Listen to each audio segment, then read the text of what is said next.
Hi, everyone. Welcome to the second episode of Failing Up. I'm your host, Claire, and today I'm sitting with Connor and Reed, both the co-founders of Clik. In a couple sentences, could you tell me what Clik is? Clik is the best content management platform for content creators and media professionals. So instead of digging through folders and folders to find the right photo or video, we use AI to help you find the right asset you're looking for in seconds. So both of you guys can answer separately. Okay. What do you view as success? I think success is different in a lot of different settings. For what we're doing right now, I think success for me looks like building something where we can have a positive impact on a lot of different people's lives. And on like a significant scale, also over like a sustained period of time. It obviously like depends on what task you're doing, but for the one that like I'm focused mostly on right now, which is Clik, that is my definition of success. For me, I would say just like being happy. Like, why would you do something that doesn't make you happy? And I think if you are doing something that makes you happy, that's successful. If you go a layer deeper, for me, it's like I love building things for people. It's always what I've done. Yeah, I think it's just like finding what makes you happy. In life, in business, I think success means there's much more, like many more tangible ways to explain it. Tell me about how Clik was born. So yeah, back in college, I studied engineering. I got a camera because I had an elective class. I had to take like some sort of art class. I took photography, and I immediately fell in love with photography. Specifically, I was the guy at the party with the camera, and I would just take photos for friends of friends, strangers. And I just immediately was like obsessed with it. Fast forward like 8 years. Throughout that span of my life, I just always had a camera with me, from parties to traveling to I'd have friends say, hey, it's my birthday. Can you bring your camera out? Like I just was the friend in the friend group. You always with had the camera. Mm-hmm. Yeah.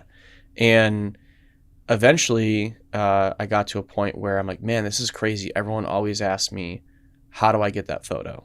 Like over and over and over and over again. And when I got to New York, I was working for GM at the time, remotely, in product and innovation, a bunch of different jobs. I learned a lot about like how to build things, like with software and hardware. And I was in New York after COVID. I'm like, man, everyone complains about photos. Like they complain they can't find them. They complain they don't have 6 good photos to put on Hinge. They complain they don't have. Like, seriously, I heard it was crazy. Like how often I heard this. Oh yeah, from people pay for photo shoots. For I do. things. I've done. You've done Hinge dating app photo shoots. Yeah, and I'm just like, man, there's like so many problems related to photos, and like having good photos of yourself, finding photos after an event, and I basically just quit my job to like explore that. I think at the time I knew in my gut there was like a lot of opportunities related to photos, but I didn't know exactly what. I thought it had to do with like helping people find photos after events. That was like really the initial hypothesis, is like I want to solve that problem because that's a problem I lived as a photographer for a really long time. And Reed and I partnered up. Like I ended up quitting my job and like shooting and just becoming a photographer for like a year, exploring all these different types of photography and like different types of work and like how to make money as a photographer, not just how to take good photos. Like building a business around it is a different thing.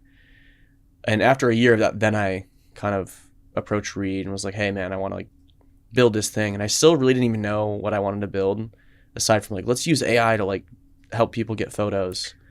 And yeah, that's kind of how it started. There's a lot that's happened between then and now, but that's kind of the genesis of it. So you guys have known each other for like 10 years, right? Something like that. Okay. And your co-founder story, you rejected him at some point, right? I don't think rejected is the word. I mean, I think it was, there was definitely some chasing going on for sure. Okay. And what made you decide that, okay, I'm deciding to get in this relationship, to get in this marriage?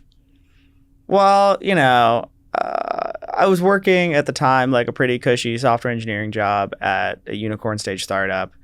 And, it was definitely fun starting to work with Connor. I really liked the initial idea and kind of what the seed is of what Clik was today. And I wanted to, spend time, realizing what it could be. And then I think when the time came where like it really like Clik needed me to be on full time for us to continue to make progress, that's when I decided to make the leap and quit my full-time job and, kind of start working with Connor. Okay. And I remember we were talking about this earlier. It's like being co-founders is like being in a marriage. What stage are you? You're engaged? Are you like married already on the honeymoon? Like what's going on? What stage are you guys in? I think we're probably like engaged. Like, we wake up every day, we work with each other every day. We see each other every day. So we're kind of like definitely in the living stage together, like living together. The ring is on or no? We're like sharing bills. Like, yeah. I think the ring is definitely close. Like the ring is purchased. I don't know if it's like on the finger yet. And, I think we have to like reach a little farther as like business milestones before like it would be really tricky to turn backwards. Like not that either of us want to, but just realistically. Mm-hmm. So I don't know if I'd quite qualify it as like married yet. Okay. I'd say we're close though. Yeah. And to go back to the rejection thing, I don't think it was he rejected me. It was more like I didn't really know what I was doing. Okay. And as the CEO, it's my job to sell.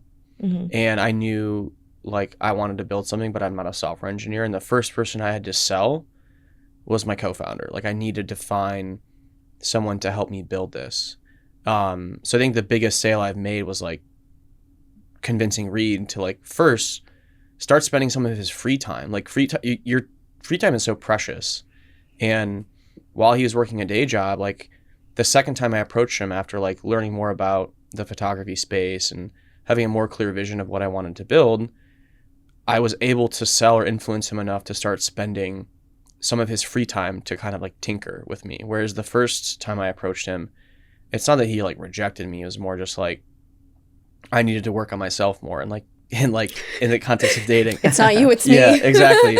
Like I had to have a more clear pitch of like what I wanted to do and why for him to justify spending his free time moonlighting and basically like working at night to help me build and help us build our first prototype. So like it's been incremental. Like that was the first big like sale I made as a founder, was like selling my friend to like give me his free time and like explore this. Well, I'm really glad it worked out. Yeah, me too. I mean, okay, so jumping into Connor, a little bit of your history as an entrepreneur. You were a handyman, you did power washing, you also built an app. What were some of the really critical moments? Because I feel like you had a bunch of stepping stone up to this is like the real deal. Give me some little bit of background about that. Yeah, so I think the first job or first business I remember having was actually like 7th grade. I used to sell answers to homework assignments. Basically, I ran like a homework ring, a homework completion ring, homework as a service in 7th grade, Mr. Cuspit's class, and I was like, wow, this is crazy. Like I didn't really have, like I wasn't eating good, and I wanted to like walk into lunch and be able to buy a cinnamon roll, or like I wanted to walk into the lunchroom and flex. Yeah, so right. I started doing homework. I mean, you could say this was probably not an ethical thing, but like I think in life, if you're not cheating, you're not trying. Like, wow. No, not like everyone. Like you have to have an edge. Like this is business, you know. Like I'm not here to make friends. I'm here to make shit happen and get that cinnamon roll. But that doesn't mean like cheat. No, like, no, it's not like. I think that like jokes aside, like if you think about like a resume, every resume is so embellished, and if you're like really worried about being so like, oh, I have so much integrity, I'm gonna like not exaggerate anything relative to everyone else that is exaggerating, you look bad. So I think I've always been willing to do. Okay. And like, what was the job after that? Yeah, we'll move on. So I had in college, that was my first like business. In college, I started a handyman business because I grew up doing deck construction. So I knew how to like build things. And I noticed in college, people like to dance on elevated surfaces, which I'm like, wow, I can build those very easily. Let me just start cranking these out. So that was cool.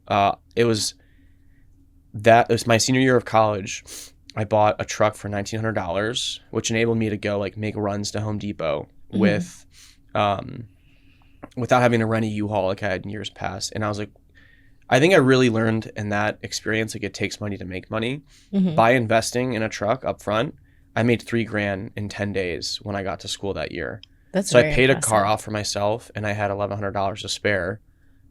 That was like, whoa, like you have to like invest in yourself, before like the money doesn't come right away. And sometimes you have to like put money in before you get money out. That was a big learning. Is there anything you learned? Are there any lessons that you learned from doing the homework selling business, the answer selling business for the business after that? I don't know. I could give you an example like from another business. I think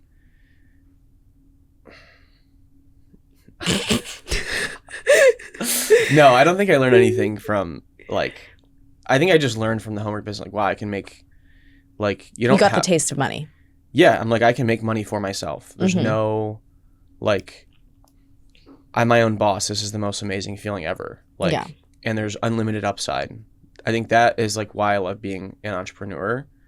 It sucks day to day, but like if you keep going, like you'll find some sort of success if you're good at it. And that's the biggest, like I learned that right away. I'm like, wow, I don't have to ask my boss, my mom for money. I can go make my own money and do whatever I want with it. That was like the coolest thing. So the last, your last venture that you did before you guys started working on Clik, you said you built an app, right? Yeah. It was called Connective. It was photography related. It was basically like I wanted to build LinkedIn for artists because I think I struggled with meeting other creative people to shoot with and do things with. And I'm like, oh, there's no like product that does this. So like maybe I can build something to do that. And yeah, I like partnered up with a friend from college, not Reed, a different one, who was like really business savvy. We both put in like $30,000 each and hired an engineering team. And like I had experience working in product and a little bit like in innovation at the time. Like I feel like I knew what I was doing. Looking back, I had no idea what I was doing. And yeah, we built this app to help photographers, models, hairstylists. Like it almost looked like a dating app, but for like artists to help find other artists locally. So you said that when we were last talking about this, one of the biggest mistakes you made was not getting a yin to your yang. You got someone who was too similar to you, right? Yeah. And part of that too is like, if you're building a software product, you probably need a software engineer. True. And I think we've been working on Clik for like a year and a half now, something like that together. And I think if there's anything I've learned, it's like with time, the direction becomes clearer. Like you learn more about like the problem you want to solve, who you're solving it for, and also how to experiment on like with a new idea or a new feature. Like we're just getting better every day as founders. And I think the number one thing you want to enable is time when you're building a business. Give yourself time to figure it out. Cause like the first idea, even the 10th idea is not going to work. Most likely you're going to learn and iterate as you go. So like time, runway, and like the speed of iteration is so important. And if you're paying engineers to build a tool for you that really don't care about if you succeed or not, like they're just there to make money that sprint, the amount of like passion and like effort that goes in it's not there because it's not their baby. And also you're just like throwing money away every 2 weeks. And if you don't, by the time you run out of money, if you haven't proven enough to go raise more money, then you're dead. So if you have a technical co-founder who is bought into the mission and bought into like spending the time to explore a problem, you have more time to put like more shots on goal. Mm-hmm. And yeah, when I built that app, or I really just, I wouldn't even call it a startup. I'd call it more of a project. It was the most painful learning, like spending literally every dollar I had saved since college on like an engineering team to build this app, and then like literally no one used it. And we had no way of making money. It was really painful, but I knew when I was building Clik that like for a fact, I need a technical co-founder, that, you know, the yin to my yang. Do you think you would have managed to still come up with Clik the way that it is today without going through that $30,000 down the drain experience? I don't know. If I didn't have that experience, I think there's a good chance I would have like tried to raise a little bit of money or invest my own money and hire engineers. And like, I would have done that with Clik. And I'm at a different phase of my life in terms of like understanding the problem. And like, I think I would have like kept going after that. I think I would have learned like working with offshore engineers doesn't work. Mm-hmm. At that point, I think I still would have had gas in the tank. Then I would have been like, all right, I'm going to go find a technical co-founder now. So I probably would have made that mistake. I think I would have kept going to then find Reed or someone to partner with. But yeah, I think it would have been, I'm extremely thankful I had that experience now. It was so worth the $30,000 that I spent to learn that. Good. I would do it again. Okay. No regrets. No regrets. So you had a similar experience, but with two technical co-founders. I actually had one technical co-founder and one co-founder who is an investor now and is, you know, is business savvy, but not like kind of like in the trenches type business savvy, more like high level, you know, and, you know, he ended up leaving pretty early in. So it ended up being just me and my one other co-founder who was, you know, also a software engineer. And what was your business? We were selling software to Amazon FBA sellers. So basically who sell inventory out of Amazon FBA warehouses. Okay. And what were, I guess, the key learnings or any really big mistakes that you feel like you made during that time? I think we were just never invested enough for it to work. I think you just need to like really give it all you have if you ever want to even have a chance of making it work. And I don't think that me or my co-founder were willing to like do the necessary actions to get a company like this off the ground. I think we knew what they were, right? Whether it was running meta ads or like going conference to conference from these like different FBA trade shows and really like getting in front of people. But we were like, you know, we're moonlighting, we're working full-time jobs. Like this is like, you know, our fifth priority right now. Like it was never going to work realistically. So, you know, I think the next time I was going to do it, I really wanted to find something that I could put my full energy into. So what makes, either of you can answer this, but what makes you guys bought into the vision, like 100%, more than 100% all in that this is it, like this is going to work? I can take that one. So I think, well, at this point, it's like both Reed and I's baby. Like which is kind of weird. We have a baby and we're not married. Yeah, I was going to say, moving a little. But like, I just think I've had all these different businesses, and every business got a little bigger, like a little more ambitious. And I've had a camera for 10 years, and in every setting from like a college frat party to a super high budget, like brand activation, like product launch in New York, there's no good way to manage and like make meaning of photos. And we learned the same is true for video. And like, I think that there's so many ways to look at evaluating a business. To me, if there's people you talk to that hate like something that they deal with a lot, like finding photos and videos, and they're not using like a more innovative tool that they don't know about. Like if you meet people that really like passionately have like a problem and you can feel it, it's just like there's got to be some amount of success out there. Mm-hmm. And we've talked to so many different types of customers and explored different like features, and like we've been doing a lot of bouncing around, learning about the market and about the problem, and like, okay, of all these people that have this problem, who will actually pay us to solve it, who has budget, and like what's a good business around this, and all those different things. But like, to me, I know in my gut that there's like photos and videos, it's like the entire world runs on content today and everyone hates managing it.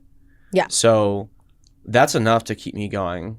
And I've learned through all my other businesses that like I'm capable of building things. This is the biggest thing I've set out to build. But yeah, it's just like there's no like backup plan, or no like, oh, maybe I'll work on this idea next. Like, this is the problem I'm working on. I know I can create things. A lot of people have this problem. It's really important to them. We're going to figure this out. And that's the only option. Like, there's no plan B. It's like, I feel like I'm like it's like a wildfire in my brain of like, it's like uncontrollable. Like, if you could not convince me to stop. Like, I wake up, I think about this. I think about it 24/7. Even when I'm sleeping, I have dreams about features. I love that. Like, it's the only thing I think about. Yeah, you're obsessed. Yeah, beyond in the obsessed. best way possible. And it's yeah, I've sacrificed a lot of other aspects of life to enable that, and I would like, it won't change until we succeed. Like, that's just. What are some of the sacrifices that you feel like you've made? Relationships. Like, I think I get so consumed by what we're doing that I forget that I haven't talked to a close friend in a while. I'm like, oh, am I being a good friend? I haven't talked with my friend Richie, like in weeks, because it feels like I talked to him like a day ago, but then I realized it's been 3 weeks. Same is true for family. So I think relationships, there's just like only so much passion, energy, and emotion you can pour into like other like out like of you, and like I put like almost all of it into Clik, which is like what I'm happy to do, but it definitely impacts that. Doing better now, but there was a phase where I like kind of just fell out of like my fitness routine, and like my physical and mental health was like just, it was not good. Like, I was gaining weight, I was like not sleeping good, I was like always like stressed out. So I've been getting better at like. And what has been the crucial part of being able to manage that better? Like, because you're just as busy. How are you finding the time to take care of yourself more? What are the tips? What are the tricks? I was at a summit, the primary VC summit recently. I forget the name of, it's like a husband and wife. I forget the name of the founders. They built golf.com and Buddy Media. But they explain how like important your fitness is for like your productivity and like day-to-day, like it's like, and I've heard other people say this, but they talked about this, like you don't have time not to do it. And I think it's really easy to be lazy and think, oh, I'll cut my workout out and work another hour. But usually like you hit a point where like that hour of work's not that productive. Yeah.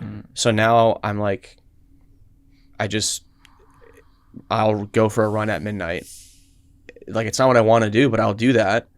And then the next day I feel like more focused. Like if I just do it, I'm not the most like routine based person, but like I'm now at the point where like no matter what, I'm going to work out 4 to 5 times a week, whether it's running or lifting, working on having more routine, but it's just the mindset of like, I can't afford not to do it. Yeah. What about you?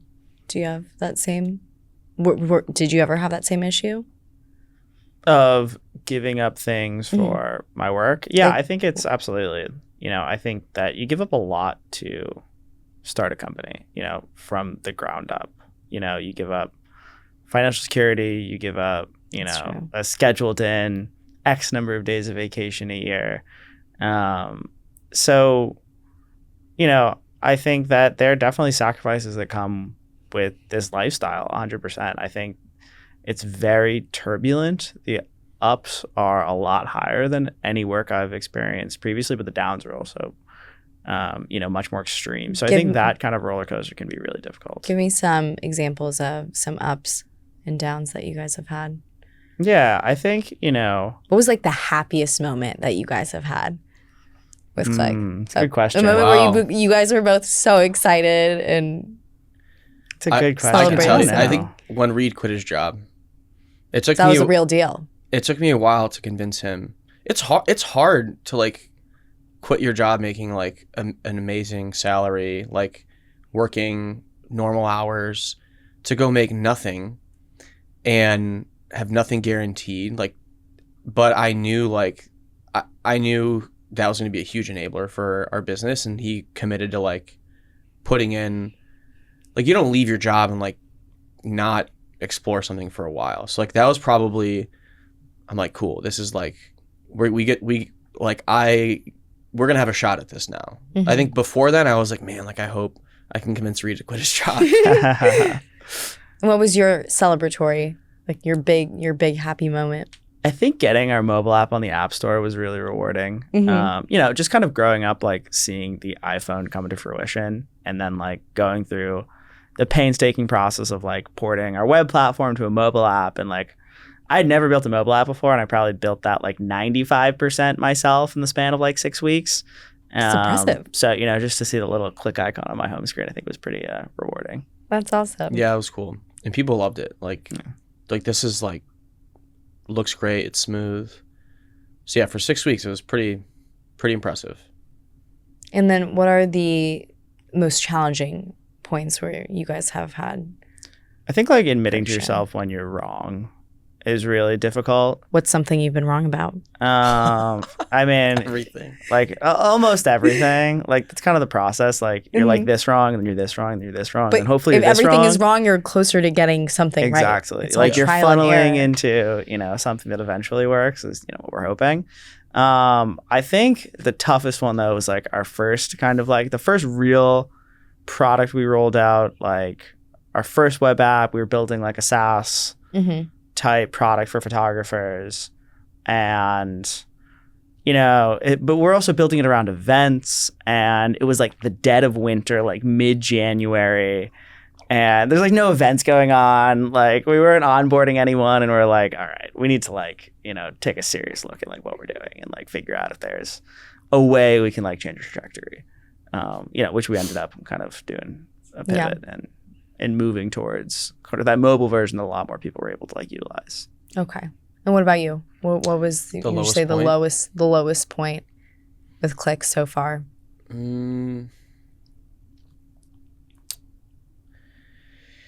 I don't know. I think maybe we like tried launching this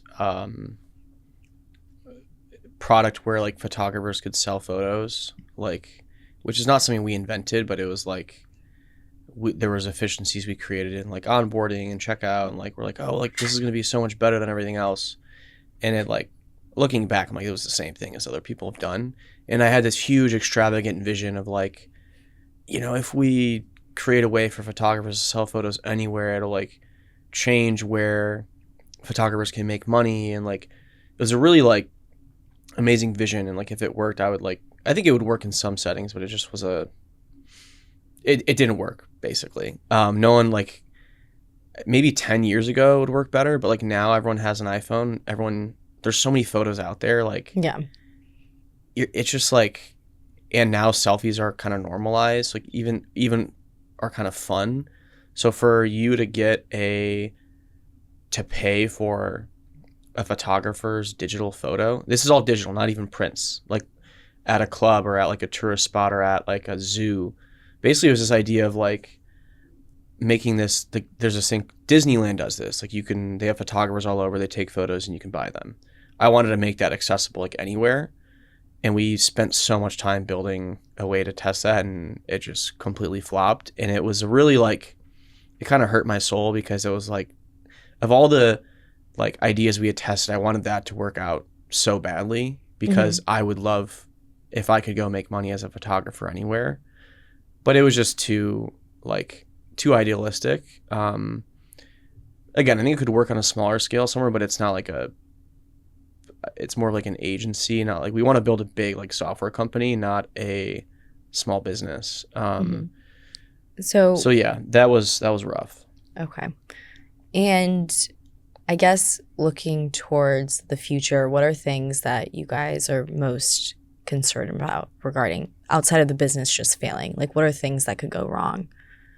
Ooh, like generally, like not the business you're saying. No, In life like or for the business? like the business, but outside of just Okay. the business going under. But what are the potential risks? Like, do you have really large incumbents that you guys are worried about could just replicate the software? I mean, I think there's a lot of uncertainty from like a macroeconomic standpoint as well as like a macro technological standpoint. Like we're going through this huge sort of overhaul in terms of, I think, like what white collar work looks like, as well as like how like we interface with technology. Mm-hmm. So if we basically miss the boat on that and end up on the wrong side, you end up, Microsoft with mobile, for instance, right? And like a position you don't really want to be in as a technology company. And then on like the macroeconomic side, like, if things turn away from, the US dollar, the technology sector, the venture capital sector, like it could mean, really detrimental things for a business. I'm not worried because Period. here's the way I look at it. Like the absolute worst case is some amount of success, like financially. That's the way I look at it. Because if you think about like, let's visualize two boats. One is a massive freighter, bunch of revenue, bunch of assets in their database, storage. They're starting to turn because AI is this thing they're hearing about, and they have a lot that a lot of cargo. They're making a lot of money. Yeah. This business is Dropbox, for example. They can't turn very fast. We're a speedboat. Like we don't do hundreds of millions of dollars in revenue, but we can change and iterate extremely fast. And I think the creative economy, the world of creators is changing so fast. Like what it means to be a creator, like it's just, there's no way these large companies can innovate fast enough to meet the needs of everybody. I think there's, in theory, like if a large incumbent comes out with a feature set similar to what we're doing, I think there's still a huge opportunity to like lock in and like build the best feature set for this type of creator to steal market share and then kind of like grow from there. So, I mean, yeah, in theory, like an asteroid could hit the earth and like we don't like succeed in any way, but like I don't think that I'm so obsessed with like building things people love that we will do that, and we're able to ship and iterate faster than any large company. And I think worst case, if they like build a lot of what we're building, like maybe we get acquired for less than we'd hope for. But I just if you look at like legacy storage tools, it looks like they haven't changed in 10 years. And it's like all of a sudden they're going to change now. It's just hard for a freighter to change direction, Yeah. So that's the way I look at it. And that's why Reed and I work well together, because he's like makes some good points about, but yeah, no, I don't. Because you're more of like the creative, throw ideas out, and he's more of like a will it work, will it not work kind of thing. I think Connor has like this infectious optimism, which I think is a fantastic characteristic trait to like have. Yeah. I think you need it in like early stage startups to like have the energy and just the faith that like of the vision that you're trying to build towards. And like I think it's essential for selling people on that vision. And Connor's done a fantastic job of us and got us in like a lot of rooms that I could have never got us into. And I think I'm more of here are these like 15 different things that could go wrong, So I think that's kind of the yin yang dynamic as well. What did you say, Connor? You told me you're in La La Land, and then he's in. Wait, I don't know. I don't remember. Yeah, I'm in La La Land. He's in the real world. I don't know. Like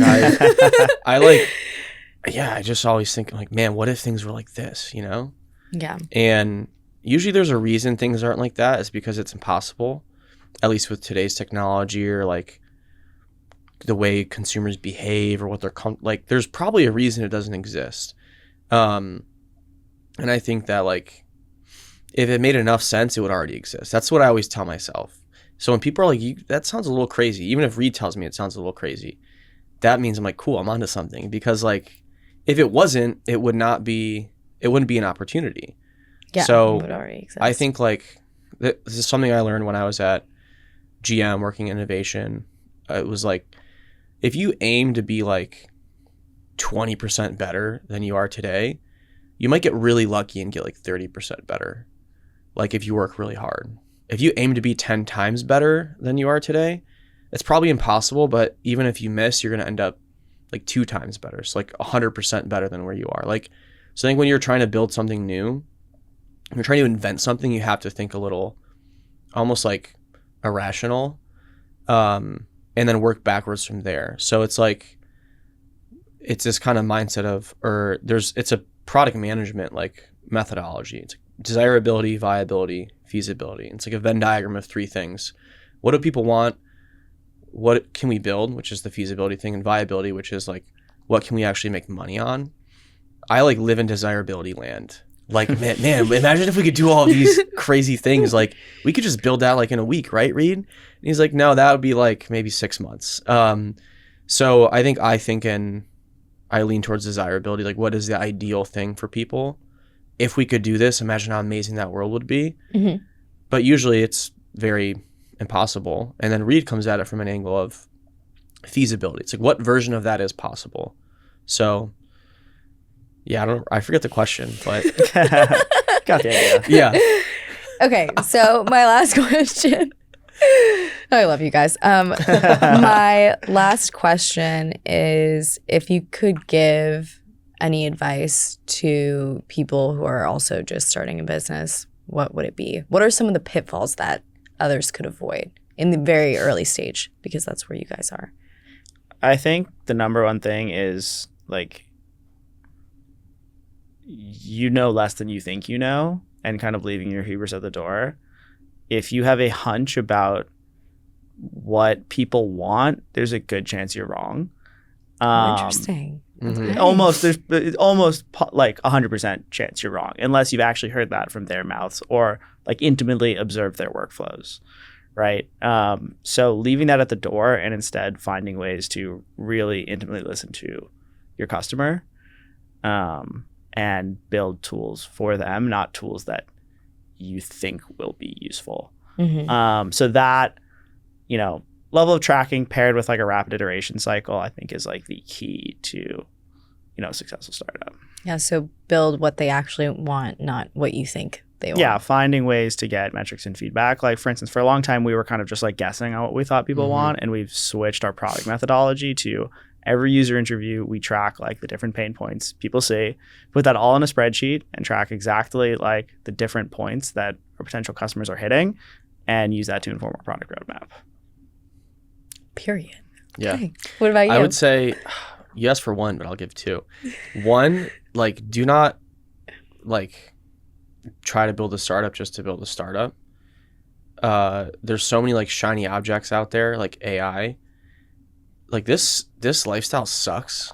It's so hard, but like I am so obsessed with the problem space of like photos, videos, like content, like stories, like all these things have been like, I'm just obsessed with it, So that's what keeps me going.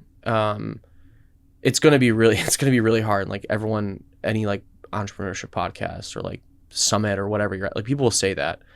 And now that I've lived it for 2 years, like I can say it's definitely true. Like it's really, as much as I truly love what I'm working on, there's days where it's really hard.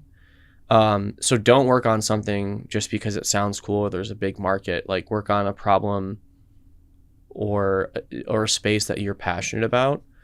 Because if you're not excited about it, like you're just gonna give up in a month, and then go jump to the next idea. Like go really deep on something you love. I think that's one thing. And then the other thing is, don't be afraid to start a side hustle. Like now that I've been an entrepreneur, as much as I just explain how hard it is, I would never go back to working in the corporate world, because I'm like built, like I'm a peacock, you let me fly type of thing. Like I worked twice as hard as like everyone I worked with and got paid 10% more. Like here's like, it's just, if you're willing to take risk and like bet on yourself, you should be an entrepreneur, and you can start doing that like at a small scale. You don't have to quit your job to do that. Like start a side business or a side hustle, whether it's being a creator or like creating like jewelry on Etsy, whatever it is, just like try it. If you think you're like built for entrepreneurship, like you should just start, because it's like, it's the hardest but most amazing like lifestyle. There's unlimited upside. Like if you work hard and long, like, and you keep going, the sky is the limit. And that's not true when you work for someone else. So I would say, as much as it's hard, don't be afraid of trying it. Love it. Words of wisdom. So how can people learn more about Clik? We're on Instagram at clik.ai. Our website is clik.photos, clik.photos. But yeah, probably Instagram is a good spot. We'll be sharing a lot of cool updates there soon, about a new product we're launching, some new customers we're working with. Yeah, a lot of fun stuff there. And in general, like if you're having trouble managing your content, whether you're a solopreneur, Aren't you guys looking for more customers to talk to? Always. We love Okay, customers. Yeah. Okay, so if you are in the position of someone who is looking for content ever, basically, right? Yeah, if you Or anything more specific. like, if you have a lot of photos or videos, specifically video, and part of your job is making videos, part of what you do is like look for them. Like you spend a lot of time digging through Dropbox, Drive, or your camera roll, looking for specific clips. So whether you're a long form creator, a podcaster, a Twitch streamer, or like a media professional working at a company, like if you spend time looking for assets, like that's what we do way better than current tools. So we'd love to make your life easier. Okay. So if you spend any time looking for content, so if you're in content management, content creation, social media marketing, social media management, reach out to them on Instagram. Yes. On Instagram. On And IG. they can talk. Thank you guys so much for coming. This was so much fun. We're going to revisit this in next year we're going to do like a once a year check-in. Oh, let's do it. Sounds I'm good. in. Thanks for having us. Okay, we'll see you in a year. Okay, bye.